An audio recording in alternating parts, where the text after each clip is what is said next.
Morning. We're going to talk about the spiralizer today. So I've got some sweet potatoes here. I've got some nice big fat ones. I find that when I'm spiralizing, that's kind of the easiest way to go, is to find nice sort of homogeneously round ones. And I'll show you why in a sec. So I'm just going to peel this. Nothing fancy to this, just peeling all off of the skin. If there's a little bit of a bump on one end, you're going to want to kind of round that off with your peeler as well, as much as possible. Here I've got a little bit of a part that's going soft on me already, so I'm just going to peel that all away. Maybe just cut that off as well. So now I've peeled it. Going to peel off this little soft bit. And so I've got 3 sweet potatoes that I'm going to spiralize. So this is my spiralizer. I've got a number of different blades. I'm going to use this one. So it's just going to give me some spaghetti noodles. Now you need to really be careful because these blades are just super sharp. So like you can do some real damage to your hands if you're not careful with what you're doing. But the principle is we're going to put. So let's do it. I'm going to cut my sweet potato in half.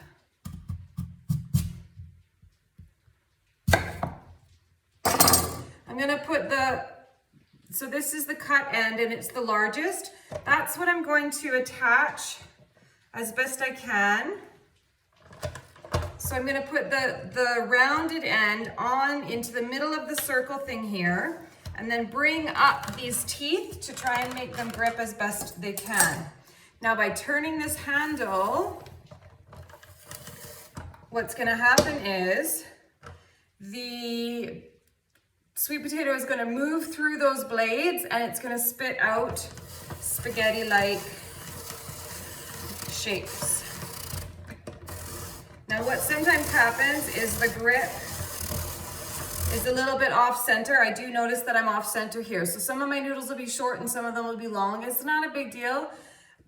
There also can be a time where the pressure to turn it is superior to the grip that the teeth have on the sweet potato. And so then you're turning and you can see that nothing's happening. At that point, you have to kind of reset everything and just start again. But when it does work, you'll be able to get up to about a centimeter's thickness away from the end of the sweet potato. And you'll have a stem on there as well. And that's going to create our noodles. So you can see that we've got all of these kind of sweet potato-y noodles. Some of them are short because they were off center. Some of them are long.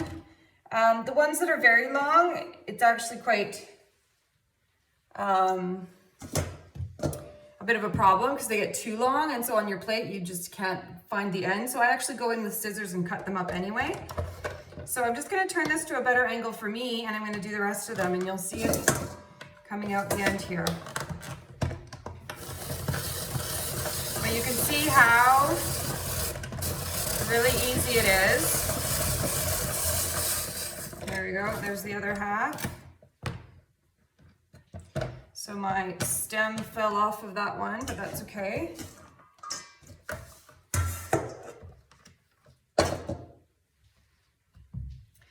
And so you can see how in a really short amount of time, my prep for certainly more than one day's worth of options